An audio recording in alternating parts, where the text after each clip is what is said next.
Eh bien bonjour, alors je reçois aujourd'hui Eugénie Bastier, qui a écrit un livre qui s'appelle La guerre des idées. Et c'est pas la guerre des boutons, mais enfin c'est à peu près d'une importance similaire. Vous savez, les idées, c'est un machin sur lequel on s'entretue, mais finalement ça peut être très important ou beaucoup moins.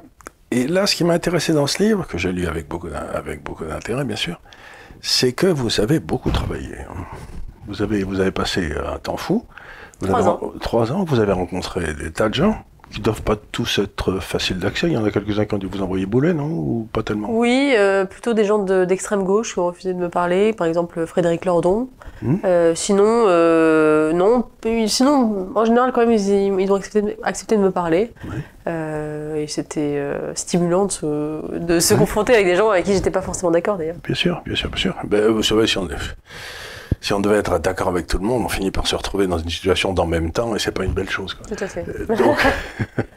Donc vous avez écrit ce livre, et le but de ce livre, c'est dans le fond de poser un peu le paysage de ce qu'on appelle en France des intellectuels. Oui. Dont Raymond Boudon disait que le drame du libéralisme en France, c'est que pourquoi les intellectuels ne l'aiment pas, oui. C'est que dans un monde libéral, ils sont payés à leur vraie valeur, ce qu'ils trouvent extrêmement désagréable. D'ailleurs, je parle de ce livre de Raymond Boudon dans mon livre. Oui, pourquoi les intellectuels n'aiment pas le libéralisme. Et il y a plusieurs raisons, selon lui. D'ailleurs, il y a le fait que les libéraux sont moins portés à l'abstraction, sont plus empiriques, on va dire, pragmatiques. Ils essaient de voir ce qui se passe. Ce qui se passe plutôt que de théoriser ce qui devrait se passer.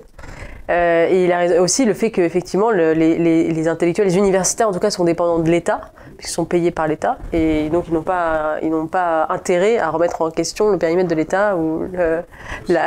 Vous savez ce que disait Schumpeter, qui est un de mes grands hommes.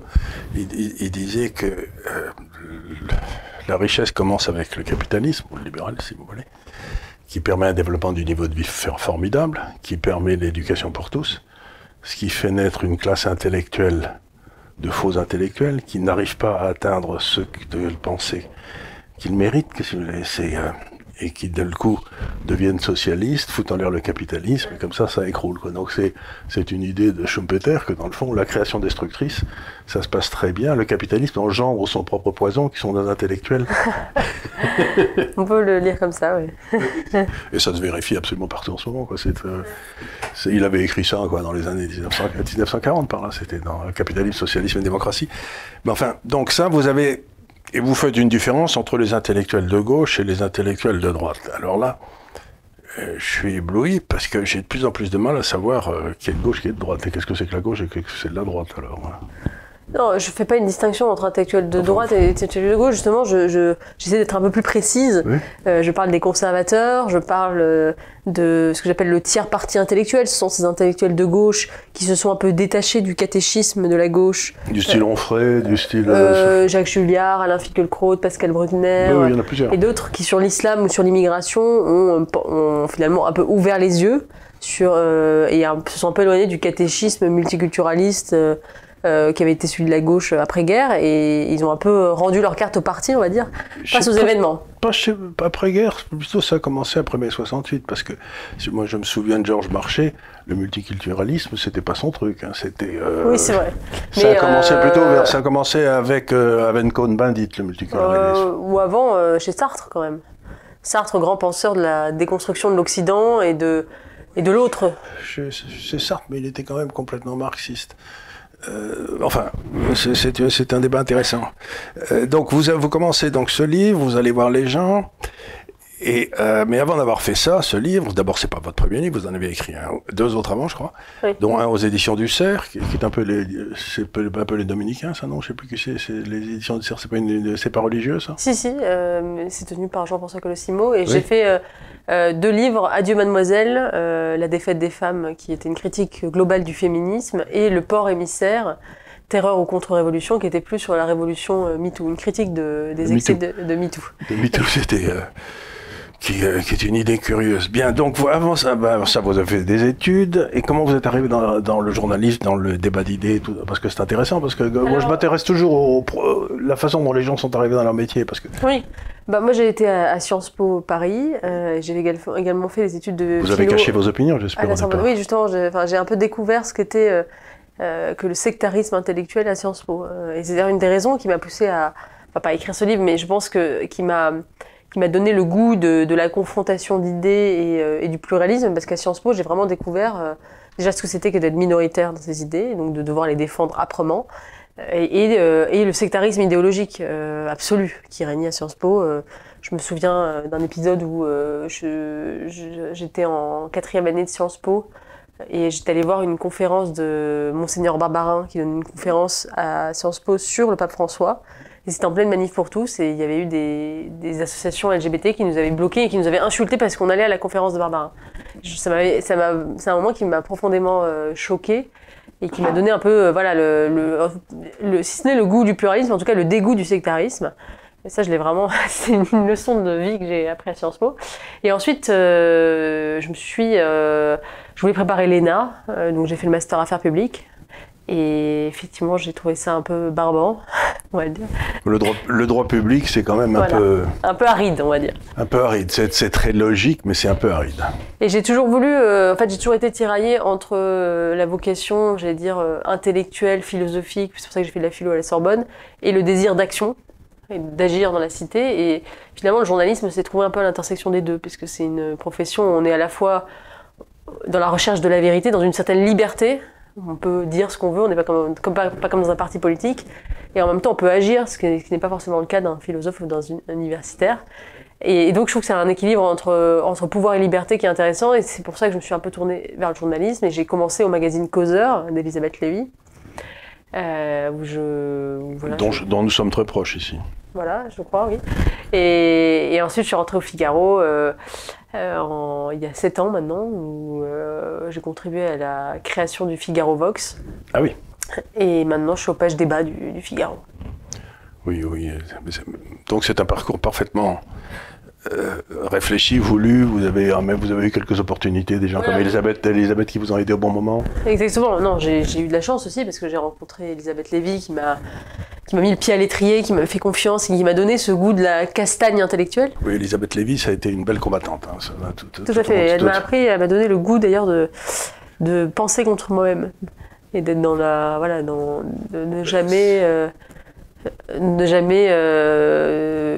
de toujours penser par soi-même et de penser parfois contre son propre camp d'ailleurs. C'est indispensable, ça. Oui. C'est même la base de tout progrès. Et donc vous vous retrouvez maintenant au Figaro Vox, vous écrivez, vous avez rencontré des tas de gens intéressants, et je vais me permettre de faire une ou deux remarques sur votre livre. Si je vous permets, vous allez me sûrement... la première remarque qui est très intéressante, c'est que finalement, comme vous le dites tout à fait au début dans votre livre d'ailleurs, l'intellectuel est une notion complètement française. Oui. C'est une notion qui naît pendant l'affaire Dreyfus. D'abord comme une injure, c'est Barès qui qualifie ainsi les universitaires et écrivains qui prennent parti pour Dreyfus aux côtés de Zola. Il dit en gros, vous êtes des intellectuels, c'est-à-dire vous êtes des gens... Vous n'avez pas de racines. Vous n'avez pas de racines, vous êtes dans l'abstraction. Et vous êtes déconnectés du peuple. Donc il y a toujours cette opposition entre intellectuel et peuple qui d'ailleurs sera reprise par Roland Barthes, oui, mais qui critiquera l'anti-intellectualisme de Poujade, etc. Et que je trouve dommageable. D'ailleurs, je consacre un chapitre dans mon livre aux intellectuels populistes, comme Michel Onfray, que vous avez reçu, je crois, Jean-Claude Michéa ou Christophe Guilly, qui sont des figures intellectuelles populistes et qui dénotent un peu dans cette histoire de l'intellectuel à la française. Et donc oui, ça naît pendant l'affaire Dreyfus, mais on pourrait dire que ça naît bien avant, hein, parce que, comme le disait déjà Tocqueville dans l'Ancien Régime et la Révolution, en France, il n'y a pas de nation où les écrivains ont autant de pouvoir. Et on l'a vu pendant les philosophes des Lumières ont quasiment accouché du programme révolutionnaire. Et on voit d'ailleurs les révolutionnaires, les députés qui sont élus en 1789 parlent comme Rousseau. Ils ont vraiment, ce sont des intellectuels et leur programme politique est purement intellectuel justement. Il y a une citation de Rousseau d'ailleurs que vous mettez, que je connaissais mais qui m'a fait repleurer de rire parce que je la trouve tout à fait remarquable. Donc dans son discours sur l'origine et les fondements de l'inégalité parmi les hommes, qui l'a fait connaître. Commençons donc par écarter tous les faits car ils ne répondent point à la question. Voilà. C'est une tellement belle définition de la gauche. Exactement, c'est ça. Que je me suis dit, c'est quand même extraordinaire que cet homme qui a fait des livres entiers sur l'éducation et qui a abandonné tous ses enfants à l'assistance publique, ça m'a toujours fait rire, quoi. Non, mais c'est vrai que vous avez raison, c'est une définition admirable de la gauche. Commençons par écarter les faits. Commençons par écarter les faits, parce que les faits, c'est très embarrassant. Et parce qu'on est toujours dans la théorie de, non pas de ce qui est, mais ce qui devrait être. Voilà. Et je pense que d'ailleurs en France, on a un peu la nostalgie enfin les intellectuels en tout cas ont la nostalgie de ce moment qui a été archétypal, on va dire, de la Révolution française, où une idée a accouché d'un événement historique. Et on est un peu toujours dans cette reproduction de ça. Les intellectuels français ont l'impression qu'ils vont pouvoir théoriser, faire accoucher l'événement, faire accoucher l'histoire. Faire accoucher l'histoire. Non, mais ce qui est intéressant dans la Révolution, c'est qu'il y a eu des idées, mais que pour qui ont amené à la Révolution, mais que le résultat final n'a pas du tout été sur quoi ils s'attendaient, la terreur, etc. Ils ne s'y attendaient pas du tout, ça. C'était pas vraiment. C'est ce que dit Orwell également. Les intellectuels sont bien plus portés au totalitarisme que les gens ordinaires. Et c'est vrai qu'il y a un penchant des intellectuels pour l'abstraction, pour finalement une déréalisation, et parfois ils ne voient pas le réel et ils sombrent d'ailleurs dans la radicalité, dans la violence. Il y a une prime à la radicalité chez les intellectuels qui se retrouvent évidemment tout le long du XXe siècle et aujourd'hui dans le woke ou dans les théories décoloniales qui est une autre façon de nier la réalité. Néo-radicalité, voilà, tout à fait. Vous savez ce que disait Churchill? J'ai vécu 25 ans à Londres, dans la City. Churchill disait, les Anglais n'ont aucun problème avec les faits, mais ils ont des problèmes avec les idées. Les Français n'ont aucun problème avec les idées, mais ils ont des problèmes avec la réalité. Ouais. C'est vrai qu'en France, on a ce que Antoine Compagnon avait appelé, au sujet de la littérature des années 70, le démon de la théorie. C'est-à-dire qu'on veut tout théoriser absolument, et on l'a vu par exemple pendant la crise du Covid, immédiatement en France, et ça c'était typiquement français parce que ça s'est pas passé dans les autres pays. Mais en France, on a eu des tribunes d'intellectuels dans les journaux qui n'y connaissaient rien. Qui ont théorisé le monde d'après, ou qui ont lu la crise au regard d'ailleurs de leurs propres présupposés idéologiques. Absolument. Les écolos, ils voyaient la preuve du réchauffement climatique et du dérèglement qu'il engendrait. Les souverainistes y ont vu le retour de l'État et de la souveraineté nationale. Ouais. Les libéraux d'ailleurs aussi y ont vu le triomphe de la science et de la mondialisation heureuse à travers la découverte du vaccin, etc.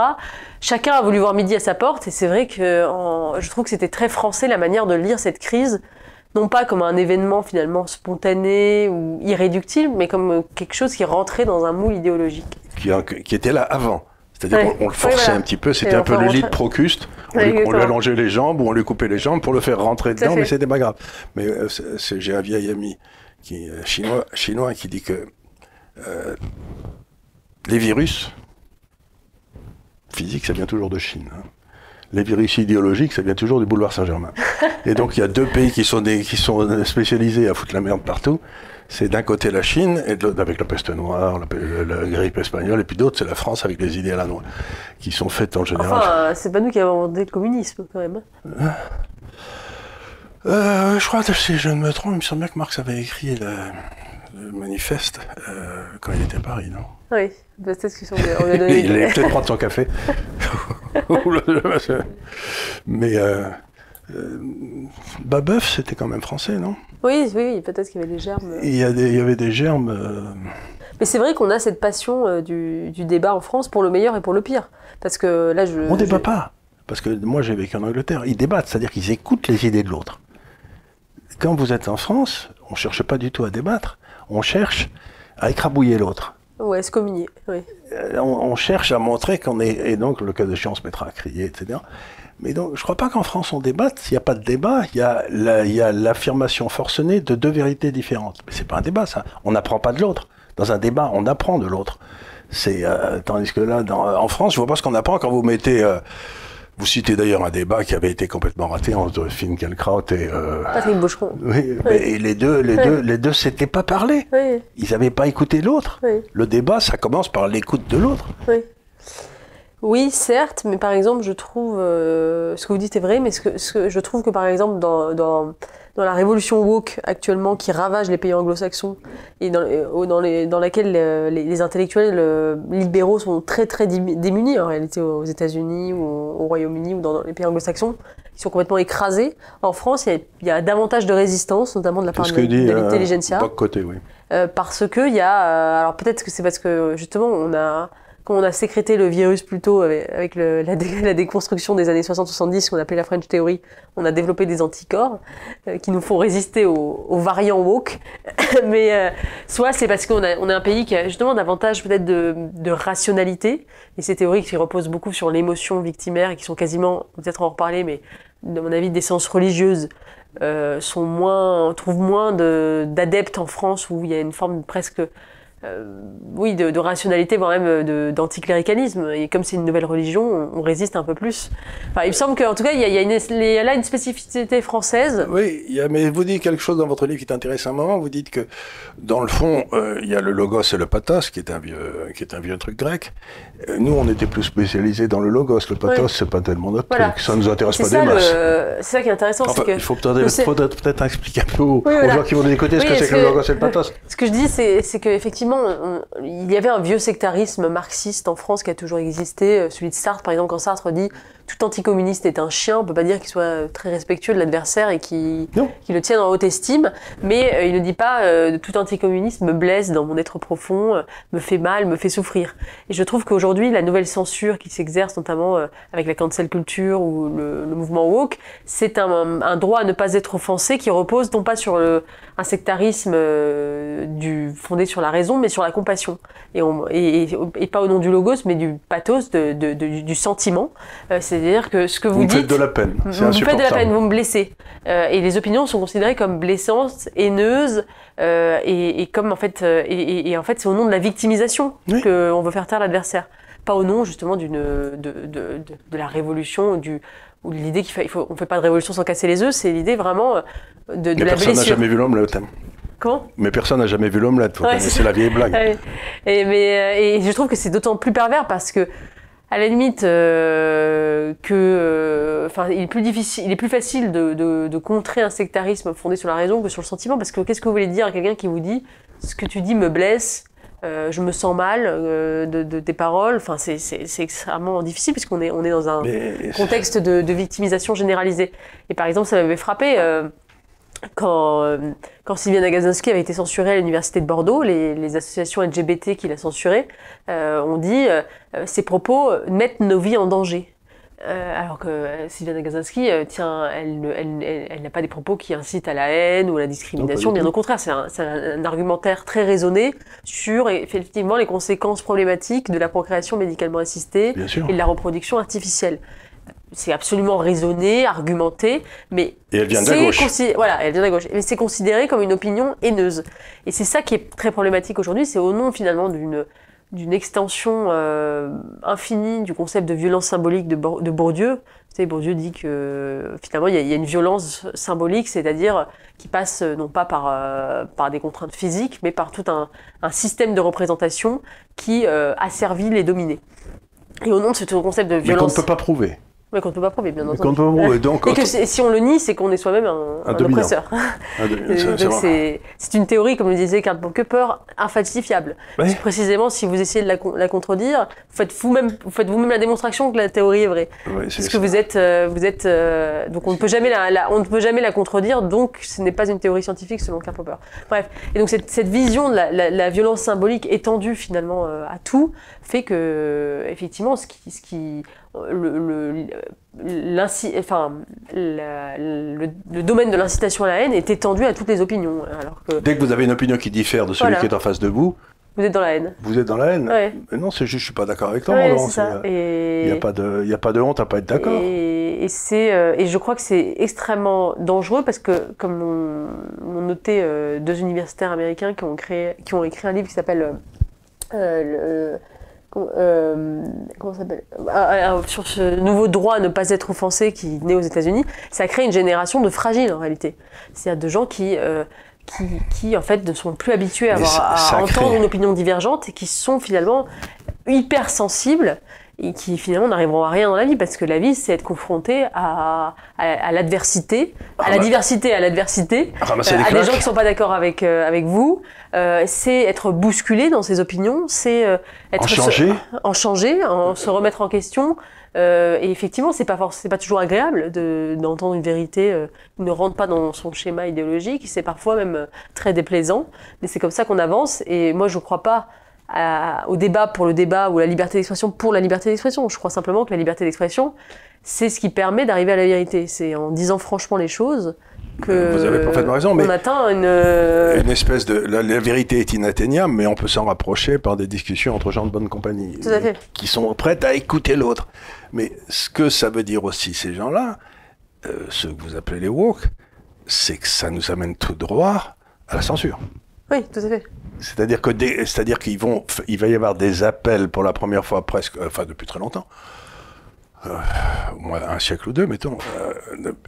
Il y a des appels au retour à la censure. C'est-à-dire j'ai vu que par exemple, il y avait une pièce il y avait une édition de Dante qui est sortie, où on a sorti Mahomet de l'enfer. Ouais. Oui, au nom de... C'est quand même extraordinaire de changer le texte écrit par Dante il y a quelques siècles, simplement parce qu'il y a quelque chose d'aujourd'hui qui gêne les gens. C'est quand même... Donc, on a donc une espèce de génération qui naît, qui ne supporte pas que les autres ne soient pas d'accord avec eux. Je crois qu'il y a deux phénomènes. Il y a ce phénomène effectivement de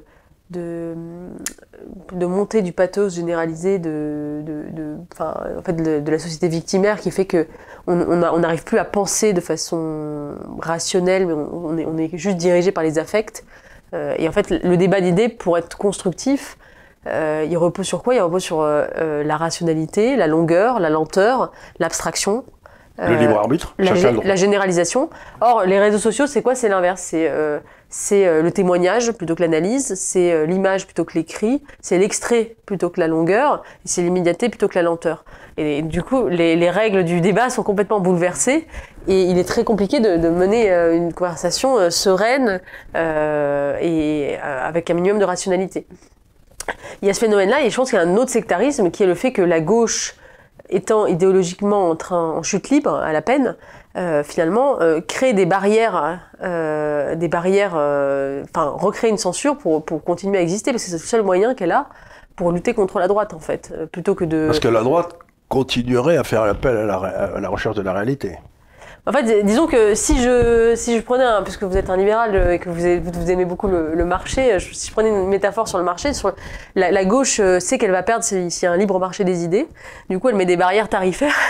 Elle fait du protectionnisme pour empêcher que les idées circulent librement, parce qu'elle sait que si elles circulent librement, eh bien, elle risque, personne n'achètera son produit. Vous savez ce que disait un de mes vieux professeurs de Toulouse quand j'étais jeune, quand j'ai fait mes études à Toulouse, il disait il n'y a que deux possibilités dans la vie. Ou c'est la main invisible d'Adam Smith, ou c'est le grand coup de pied dans le derrière de Joseph Staline. Il n'y a rien au milieu. Ça, Et tout ce que vous venez de dire dans le domaine des idées, ce qu'ils sont en train de faire, c'est de recréer le grand coup de pied dans le derrière de Joseph Staline. Parce qu'ils ne veulent pas discuter sur les mérites de chacune de leurs positions. Parce que le libéralisme, c'est pas le sujet d'aujourd'hui, mais le libéralisme, c'est simplement une doctrine juridique, c'est l'égalité de tout le monde devant la loi. C'est-à-dire que la loi, c'est la même pour tous. C'est la définition de Locke, il y en a jamais eu d'autre. On en a fait une espèce de saloperie économique, mais ça n'a rien à voir. Bon, mais ça, c'est une incidente. Mais alors, ce qui ressort dans ce bouquin, c'est que dans le fond, de ce livre, pardon, c'est pas un bouquin, il en sort quelque chose d'assez profond, c'est que on retrouve les vieux débats quasiment sur la grâce au moment de la réforme. C'est-à-dire que vous aviez les luthériens qui disaient qu'on était des coupables et que la seule chose qui pouvait nous sortir du trou, c'était que Dieu nous sauve. Mais là, par exemple, si on est blanc travailleur, un mâle blanc travailleur, on est foutu de toute façon, puisqu'on a tous les défauts. On est dominant sans le savoir, on est blanc, donc on est raciste. Donc, quelque part, ils ont recréé le péché originel, mais sans rémission. Oui. Oui, non, mais il ne reste que nous flinguer, la non religion woke a tous les caractéristiques d'une religion, hein, la confession publique, le péché originel, péché originel que seulement ont les blancs, hein, une partie de l'humanité est épargnée, la rédemption par la confession, la division manichéenne du monde, etc. L'existence d'un clergé. L'existence d'un clergé, tout à fait. Universitaire. Et d'ailleurs, imprégné d'une forme puritaine de religion qui vient vraiment de la mentalité protestante. Hein. Par exemple, l'idée de confession, pour moi, c'est très très clair que c'est une religion de substitution, tout comme d'ailleurs le communisme avait été une religion de substitution pour les clercs, justement.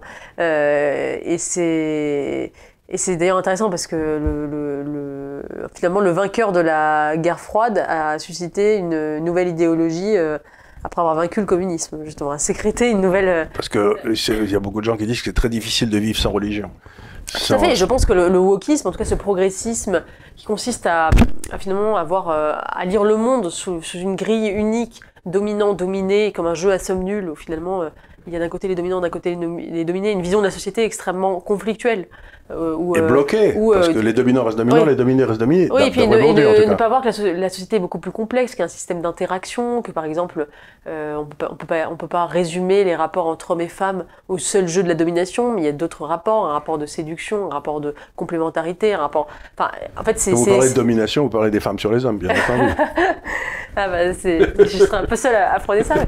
Et en fait, c'est ça qui me fascine dans toutes ces théories, que ce soit l'antiracisme ou le féminisme ou même certaines formes de véganisme ou d'antispécisme. C'est finalement d'avoir une grille de lecture unique du monde qui entre dominé et dominant avec un manichéisme absolu et qui finalement est assez, et c'est d'où le succès de ces théories, c'est parce que ça offre une clé de compréhension du monde assez simple en réalité et qui séduisent notamment une partie de la jeunesse qui a besoin d'avoir un cadre de sens et qui est complètement effectivement perdu. C'est pas tellement différent de ce qu'on avait dans les années 30 où on remplaçait le blanc par le juif et vous, dans tous les woke, vous remplacez le blanc par le juif et vous avez quelque chose qui n'a pas tellement vieilli. Hein, non mais vous ne croyez pas si bien dire parce que vous savez qu'il y a des chercheurs américains qui se sont amusés à envoyer des fausses études dans des revues intellectuelles des studies, donc de toutes ces cultural studies, et ils ont envoyé une étude qui a été pas publiée mais retenue avec félicitations du jury,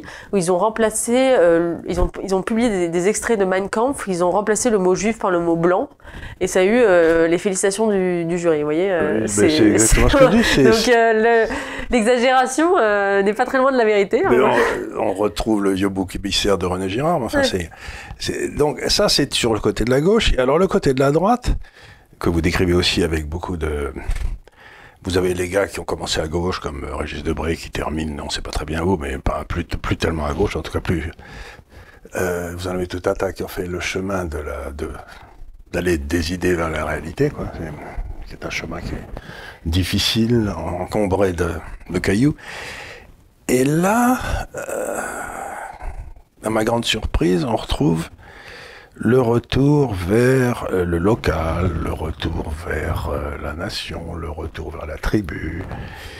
Et donc, c'est un recul conceptuel gigantesque, parce que si vous voulez, notre seule civilisation, c'est ce qu'avait montré Huntington dans son bouquin, là, c'était sur la guerre des civilisations. Il disait, la civilisation européenne, elle a ceci d'extraordinaire, c'est qu'elle est profondément individualiste, c'est-à-dire que l'individu a le droit de dire à la tribu, allez vous faire cuire un œuf, j'ai raison, vous avez tort. Or, c'est ce qu'on est en train de nous enlever des deux côtés.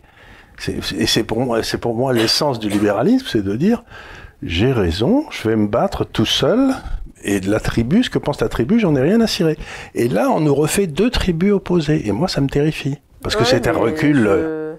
Je pense que si on vit un mouvement de balancier, après une mondialisation libérale qui a poussé trop loin l'exigence d'arrachement aux appartenances. Mais ça, c'est pas passé. Et à la fois la mondialisation libérale et à la fois une forme de progressisme, j'allais dire existentialiste, qui a consisté à dire que finalement nous étions les individus étaient des pages blanches, sans déterminisme, et un arrachement finalement à toutes les formes d'appartenance. Aujourd'hui, c'est vrai qu'il y a un mouvement de balancier inverse, qui peut d'ailleurs aller trop loin, je suis assez d'accord parce que je pense qu'il faut des deux. La nature humaine est duale. Elle a besoin à la fois d'appartenance, d'enracinement, mais aussi d'arrachement vers l'universel. Et c'est comme ça d'ailleurs que la civilisation européenne a avancé parce elle a su ménager cet équilibre-là, comme la civilisation grecque d'ailleurs, entre la tribu et le grand large. Sauf que la civilisation grecque permettait l'esclavage, qui n'était pas le cas de la civilisation chrétienne, jusqu'au 18e, 19e, quand les protestants ont commencé à le faire renaître. Mais enfin, ça, c'est autre chose. C'est vrai. Mais oui, effectivement. Donc la civilisation chrétienne a inventé le progrès technique, puis c'était la seule façon de voir son niveau de vie monter. Mais je suis d'accord avec vous que face d'ailleurs aux excès de ce progressisme mondialisé, qui est de ce déracinement promu, il y a une tentation de fétichisation de la nation, de fétichisation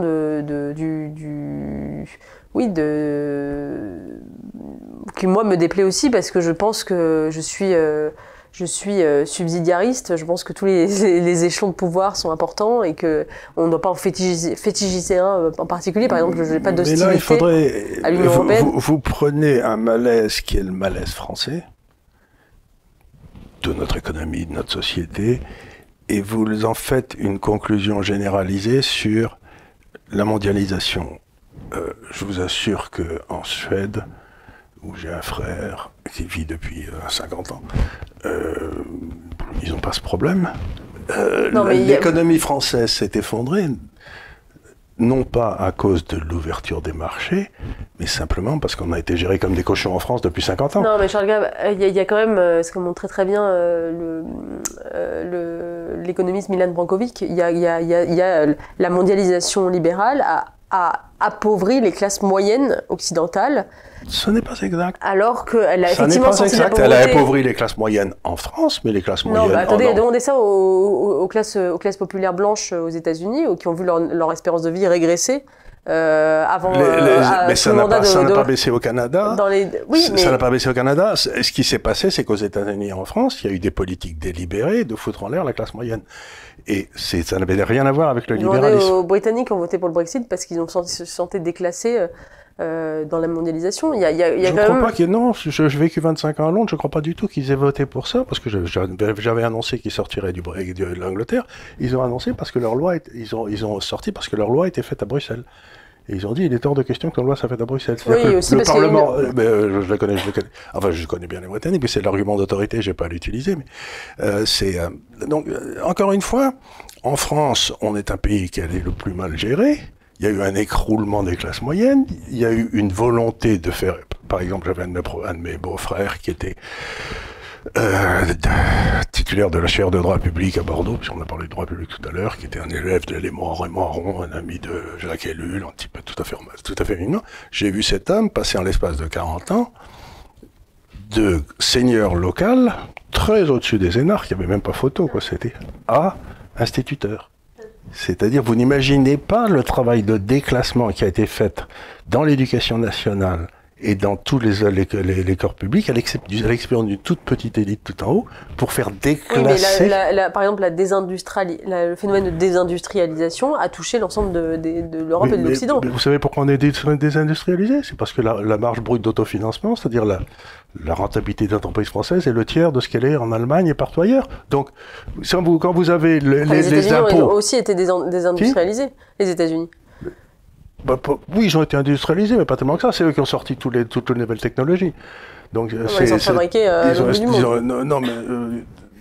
oui, mais... Je suis d'accord qu'il y a des mots français, mais je pense quand même qu'il y a des Non, mais il y a des mots français, les mots américains sont différents, mais vous avez eu aucun problème en Autriche, en Allemagne, en Suède, en Finlande, en Norvège. Il n'y a eu aucun déclassement de la classe moyenne. Et donc, vous prenez un problème français, vous en tirez une conclusion générale, qui est de dire que le libéralisme a fait une baisse du niveau de vie des classes moyennes. Non. C'est le poids de l'État. Il n'y a eu aucun déclassement. Par ailleurs, le libéralisme dans les pays du Nord que vous citez n'est pas particulièrement une forme de néolibéralisme débridé. Non, mais regardez par exemple... L'État très, très présent. L'État est très présent, mais par exemple en Suède, il a baissé de 10 points. Nous, on est monté de 30 points pendant que la Suède baissait de 10 points. Donc, encore une fois, si vous voulez, ce qui m'ennuie un petit peu avec le débat politique en France, quand j'écoute Zemmour ou des gens comme ça, c'est qu'ils me disent tous, c'est la faute du libre-échange. Mais je leur dis, mais arrêtez, une seconde. Le libre-échange n'a jamais appauvri personne. Mais si, pendant que les Allemands réforment leur marché du travail, vous mettez les 35 heures, il ne faut pas vous étonner que toute l'industrie aille en Allemagne. Bah, parce qu'il y a une concurrence généralisée, oui. Bah oui, mais si vous voulez devenir la Corée du Nord et avoir toutes vos frontières fermées, vous retombez dans le grand coup de pied dans le derrière de Staline. Donc, je ne veux pas du tout... C'est ça qui m'embête beaucoup chez la droite française, c'est que dans le fond, elle aime l'État et elle n'aime pas la liberté. On le retrouve toujours, et c'est tellement vrai, puisque c'est l'État qui a créé la France. Mais c'est vrai que, et ça je le raconte dans mon livre, c'est vrai qu'il y a une faiblesse historique du libéralisme en France, qui s'explique par plein de raisons, effectivement... l'idée qu'en France, l'État précède la nation et que, effectivement, peut-être d'ailleurs aussi le catholicisme français qui est plus hostile à l'argent et au marché. Hein, quand on lit Peggy, on comprend. Et je crois effectivement qu'il y a cette spécificité française qui fait que la tradition libérale n'est pas vive dans notre pays, et même s'il y a quand même des grands intellectuels libéraux français, Tocqueville, Raymond Boudon, Aron, Revel, Montaigne, exactement. Qui est le premier des libéraux. Non, mais un jour, c'est une petite anecdote, mais j'ai posé la question à Milton Friedman, avec qui j'étais assez copain. Et je lui ai dit, comment se fait-il que la plupart des grands intellectuels libéraux aient été français et qu'on n'ait jamais eu de libéralisme en France? Il m'a dit, Charles, c'est bien évident la réponse. C'est que pour décrire le paradis, il faut vivre en enfer. C'est pas mal. Donc ce que je veux dire par là, c'est que les Français sont spécialistes à identifier un problème et ensuite à dire que le coupable, c'est ça. Et c'est pas ça du tout, c'est simplement une... Et en général, le coupable est extérieur à eux. C'est-à-dire qu'il botte en touche, comme on dit au rugby. Et moi, ce qui m'ennuie beaucoup, si vous voulez, c'est que la Suisse est à 30% du PIB dans l'État depuis 50 ans. Et les gens ne meurent pas de faim en Suisse, c'est le pays le plus riche du monde, il y a aucun... Et ils votent sur tout. Donc, le problème, en quelque sorte, en France aujourd'hui, ce qui fait crever la France, c'est l'État français. Je suis pas sûr qu'il y ait une cause unique. Non, mais à partir du moment où vous êtes à 61% du PIB, quand vous... Non, mais je pense que il y a plein de raisons qui expliquent le déclin français et que c'est certainement pas la faute uniquement de l'étatisme. Il y a aussi il y a plein de raisons, l'ouverture des frontières à tous les vents, le déclin de l'éducation. Je suis pas sûr qu'on puisse attribuer tous nos maux. Le déclin de l'éducation. Faut être preuve aussi de monoïdéisme, comme dirait. Non, le déclin de l'éducation, si vous voulez, là aussi, c'est un truc. Le déclin de l'éducation, il a été voulu par tous ces personnels de gauche dont vous parliez tout à l'heure, les Bourdieu et compagnie, c'est eux qui ont organisé ce déclin de l'éducation. Et on les a laissés faire. Avant, hein. Oui, ça avait commencé avec Langevin Vallon en 45, mais il y a un petit moment. Non, c'est encore une fois. Je vous donne un exemple. La Suède a fait faillite en 92. Hein, bon, peu de gens le savent. Et les Suédois ont dit bon, ben maintenant il va falloir arrêter de dépenser de l'argent comme des crétins. Donc ils ont parlé de l'éducation. Ils ont dit comment on va réformer l'éducation. Alors, on va poser des questions suédoises. Est-ce que tous les enfants doivent avoir une bonne éducation? Tout le monde a dit oui. Deuxième question, est-ce que toute cette éducation doit être payée par les impôts? Tout le monde a dit oui. Troisième question, est-ce que ça doit être donné par des fonctionnaires? Les Suédois ont dit ah ben non. Et donc, maintenant, chaque famille suédoise peut donner un ticket d'éducation à l'école de son choix. Cette famille peut créer une éducation, c'est-à-dire que vous êtes passé d'un État producteur à un État prescripteur. C'est-à-dire que le Suédois a la chance de retrouver la disposition de ses impôts pour les transports publics, pour ses retraites, pour l'éducation. Et ben ça a tout changé maintenant. Ils ont pas eu de récession, ils ont pas de... Je sais pas, vous avez vu quand il y a eu le Covid, il y a un gars qui a décidé qu'il fermerait pas. Il n'y a pas eu plus de morts en Suède qu'ailleurs. Ouais, ils sont restés ouverts, etc. Donc ce que je veux dire par là, c'est que il faut quand même se méfier quand on dit à quelqu'un qui a passé sa vie, mais encore une fois c'est l'argument d'autorité, donc ça n'a pas de valeur, qui a passé sa vie à essayer de comprendre pourquoi les économies croissaient ou ne croissaient pas, que le libre-échange est une cause est une cause de... Non, je ne dis pas ça, je dis qu'une certaine vision de la mondialisation libérale... Ah mais ça, c'est pas libéral, c'est ce que vous avez eu, c'est que vous avez eu un certain nombre de gens qui ont pratiqué ce que j'appelle le capitalisme de connivence, C'est-à-dire, simplement, si ça marchait pour vous, si ça marche pas, c'est pour le gouvernement. Mais ça, c'est autre chose, c'est les banques. Non, ce que je veux dire par là, c'est que j'ai beaucoup apprécié votre bouquin, mais j'ai retrouvé une fois de plus cette dichotomie que je trouve partout en France, entre une gauche qui ne respecte pas la réalité et une droite qui déteste la liberté. C'est ce que je retrouvais partout, toujours. C'est aussi, je veux dire, moi, Vous avez décrit ce qui existe. Je décris un phénomène. Hein. Le phénomène, c'est qu'effectivement, le libéralisme est à la peine en France, et pas seulement en France, en Occident. Il a eu ses heures de gloire, le libéralisme, dans les années 80-90, avec la chute du communisme, et où le libéralisme était une idée à la mode. On défendait la liberté contre le totalitarisme. Aujourd'hui, vous trouverez peu de jeunes qui se disent libéraux. Il n'y a pas vraiment... C'est une idée qui n'est pas à la mode, en tout cas. Ça, on peut le dire. Vous croyez que la liberté sera toujours à la mode ? Je souhaiterais qu'elle soit à la mode, mais je trouve qu'aujourd'hui... Parce que justement, les libéraux se sont trop obsédés par la réforme et par l'économie, ils ont arrêté de penser, justement. C'est parce que je vous dis. Tout ce qui c'est-à-dire que les think tanks libéraux en France, ils font du benchmarking avec les pays étrangers pour proposer des réformes économiques, mais il n'y a jamais de réflexion véritablement sur sur la liberté individuelle. On le voit d'ailleurs aujourd'hui, les libéraux, pendant la crise du Covid, ils sont les premiers à proposer le pass sanitaire, parce qu'il faut que l'économie reparte, et ils ont abandonné complètement les libertés individuelles. C'est pas ce qu'on dit à l'Institut de liberté. Donc, c'est un livre qui est un livre de diagnostic sur les intellectuels français. Et à ce titre-là, il est précieux. Comment s'appelait-il celui qui avait fait le livre qui était politiquement correct, vous savez, qui était aussi au Figaro, historiquement correct? Jean Sévilla. Jean Sévilla. Quelque part, vous avez fait un travail un petit peu similaire, ce qui pour moi est un grand compliment. Pour moi aussi. C'est-à-dire que vous avez cartographié les intellectuels à un moment donné. C'est ce qu'a fait Revel à plusieurs reprises, comme dans La Tentation totalitaire. Donc vous avez d'illustres ancêtres. Décrire la classe intellectuelle française, c'est une chose importante.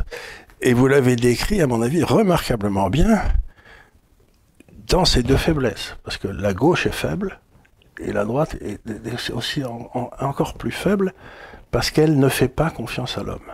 En fait, la gauche devrait, si j'ose dire... La gauche essaye de conquérir le pouvoir parce qu'elle pense qu'on peut changer les choses du haut. Et la droite devrait s'attacher, comme le fait les conservateurs britanniques. J'ai vu que vous aviez une petite note à la fin sur mon conservateur britannique préféré, Roger Scruton, qui lui ne croyait qu'à l'amélioration individuelle. C'est-à-dire on s'améliore un par un. Et cette leçon, dans le fond, qui est celle du christianisme, Dieu ne sait compter que jusqu'à 1, les autres, ils s'en foutent. Hein. Les choses sociales, Dieu ne fait pas dans la sociologie, ça n'intéresse pas. Et donc, ce que j'essaie de dire, c'est que vous avez décrit parfaitement le monde intellectuel français avec son immense trou noir au milieu, qu'il a eu depuis très longtemps, ce refus de considérer la liberté individuelle comme la seule chose qui compte. Il n'y a pas un des gars que vous avez interrogé, peut-être un peu de Régis Debray sur la fin de sa vie, qui s'intéresse à la liberté, à son amélioration personnelle.